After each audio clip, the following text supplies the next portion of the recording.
Hello à toutes, aujourd'hui on va parler d'un sujet qui me fascine en ce moment et ce depuis quelques mois et qui je suis sûre peut être très utile pour toi, ton corps et ta santé. J'ai nommé comment aligner ta vie à ton cycle menstruel. Si tu as déjà ressenti des variations d'énergie, d'humeur ou même de sociabilité tout au long de ton mois, effectivement parce que tes hormones fluctuent et influencent énormément ton quotidien. Dans cette vidéo, je vais te montrer comment tirer parti de chaque phase pour optimiser ton énergie, ta productivité, ton bien-être et ta vie sociale. Alors, est-ce que tu es prête à découvrir tout ça? C'est parti! Et bienvenue si tu tombes sur cette vidéo et que tu ne me connais pas, je suis Océane et j'aide les femmes à prendre soin de leur santé quotidiennement de manière naturelle et à se reprendre en main pour vivre une vie épanouie et alignée. Alors si c'est quelque chose qui t'intéresse, n'oublie pas de t'abonner à ma chaîne YouTube et de me suivre sur Instagram about.oc. Commençons tout d'abord par la première phase de ton cycle menstruel qui est les menstruations. Pendant cette période, tes niveaux d'oestrogène et de progestérone sont au plus bas. Ton corps mobilise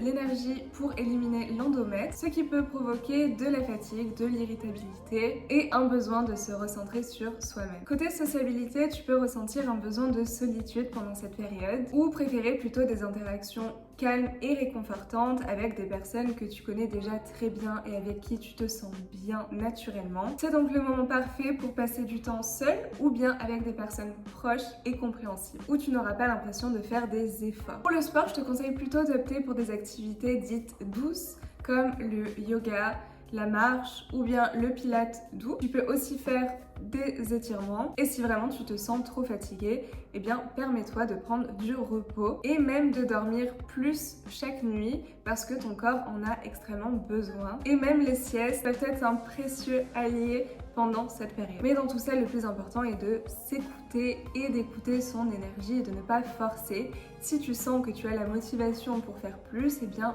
fais-le. Mais si au contraire tu n'as aucune énergie pour faire quoi que ce soit, eh bien dans ce cas-là, juste repose-toi pendant toute ta période de menstruation et puis tu recommenceras à faire du sport pendant la phase qui suit, donc la phase folliculaire dont on va parler dans un instant. Pour l'alimentation, il est important d'opter pour des aliments riches en fer, comme les lentilles, les épinards ou bien le bœuf. De même, il est important de se concentrer sur les glucides complexes comme le riz ou les patates douces, et les graisses saines comme l'avocat ou les noix. Ces choix aideront ton corps à compenser la fatigue et à maintenir un bon équilibre hormonal. Pour ta liste de courses idéal pendant cette période, je te propose de mettre dans ton caddie des lentilles, des pois chiches, du tofu, des épinards, du brocoli, du kale, des avocats, des oranges, de la pastèque, du chocolat noir à 70% minimum pour le magnésium, des amandes, des viandes maigres ou des alternatives végétales. Et finissons avec la productivité. Pendant les menstruations, ton cerveau est plutôt dans une phase d'introspection. C'est donc le moment idéal pour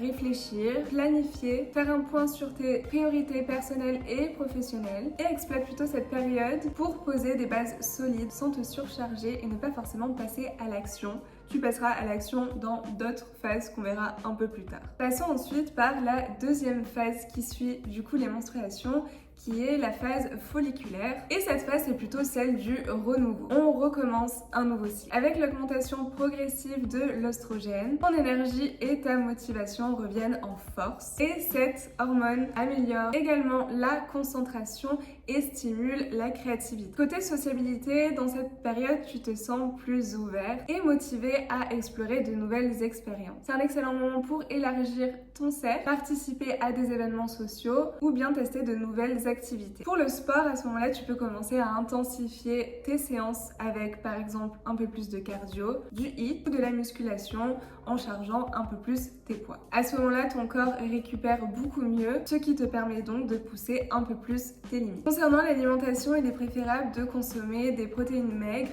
comme le poisson, les œufs, le poulet pour soutenir ta construction musculaire, des glucides complexes comme le quinoa ou l'avoine pour maintenir ton énergie et des légumes verts comme le brocoli pour la détox hormonale. Pour la liste de courses pendant cette phase, choisis plutôt des filets de poulet, du saumon, des œufs, des patates douces, du riz complet, du quinoa, des asperges, du brocoli, des épinards, des artichauts, des graines de chia, des graines de lin, des fruits comme de la fraise, des kiwis ou même des myrtilles. Concernant la productivité, productivité, l'œstrogène favorise la connectivité entre les hémisphères cérébraux, boostant ta capacité à résoudre des problèmes complexes et à être stratégique. C'est donc une phase propice pour démarrer de nouveaux projets ou collaborer sur des idées créatives. Passons à la phase la plus excitante de ton cycle menstruel, j'ai nommé l'ovulation. C'est vraiment la phase où tu es au sommet de ta forme. L'œstrogène et la testostérone atteignent leurs pics optimaux, ce qui te donne vraiment un boost d'énergie, de confiance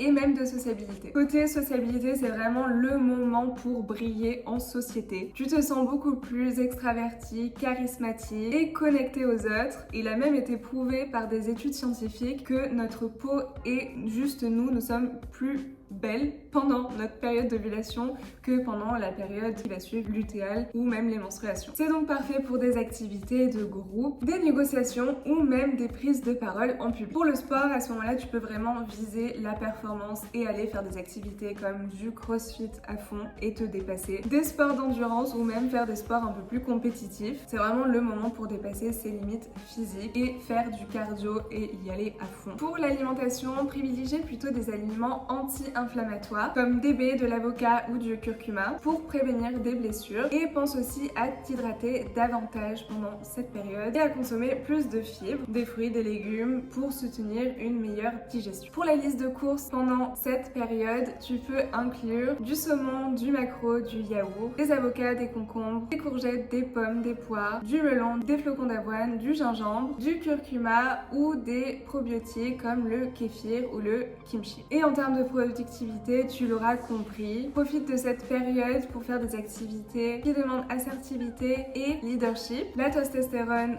booste ta prise de décision et l'œstrogène améliore tes capacités sociales. C'est donc le moment de prendre des risques et d'avancer sur tes objectifs les plus ambitieux. Terminons par la phase lutéale qui arrive du coup juste avant les menstruations pour recommencer un nouveau cycle. Et c'est la phase justement qui va durer le plus longtemps. Celle-ci peut durer entre 10 à 14 jours selon les personnes. Cette phase est vraiment marquée par une baisse d'énergie due à l'augmentation de la progestérone dans ton corps. Cette hormone prépare ton corps à une éventuelle grossesse et peut donc entraîner de la fatigue, des fringales et des variations d'humeur. En gros, tous les SPM qu'on peut avoir sont généralement dans cette phase et sont dus à la progestérone qui monte en flèche dans ton corps pour ensuite redescendre juste avant tes menstruations. Côté sociabilité, tu pourrais ressentir moins d'envie de sortir ou d'interagir avec des personnes. Du coup, tu peux favoriser des moments plutôt qualitatifs avec tes proches ou des activités apaisantes en solo. Pour le sport, c'est aussi le moment de ralentir un peu avec des activités modérées comme le yoga, la natation, la marche, le stretching, du pilate un peu plus doux. Encore une fois, écoute-toi et accorde-toi du repos si nécessaire. Pour l'alimentation, ici, il est important d'opter pour des aliments riches en magnésium, comme le chocolat noir ou les amandes, pour calmer les crampes, ainsi que des aliments riches en vitamine B6, comme les bananes ou les pois chiches pour réguler ton humeur, et aussi essaie d'éviter les sucres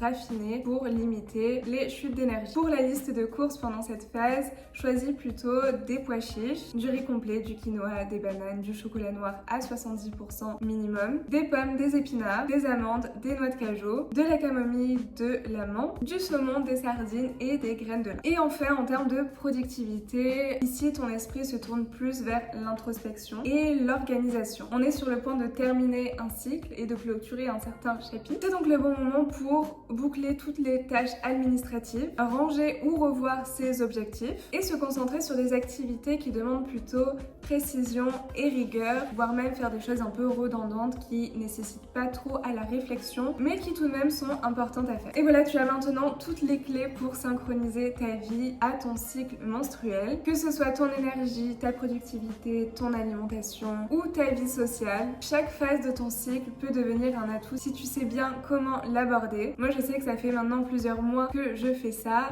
et je commence déjà à vraiment voir des résultats et à me sentir beaucoup mieux et à ne pas m'en vouloir et culpabiliser quand j'ai des périodes un peu plus down et profiter au contraire de mes périodes optimales pendant la phase folliculaire et l'ovulation pour mettre un peu plus les bouchées doubles et ralentir les phases qui suivent. Dis-moi en commentaire si tu comptes essayer de synchroniser ta vie selon ton cycle menstruel et quelles sont les actions que tu comptes mettre en place dès que possible. Pense à liker et à partager partager cette vidéo si elle t'a plu. Et n'oublie pas de t'abonner pour plus de conseils bien-être. Je te dis à la semaine prochaine pour une nouvelle vidéo ou tout de suite sur Instagram about.oc. Ciao ciao!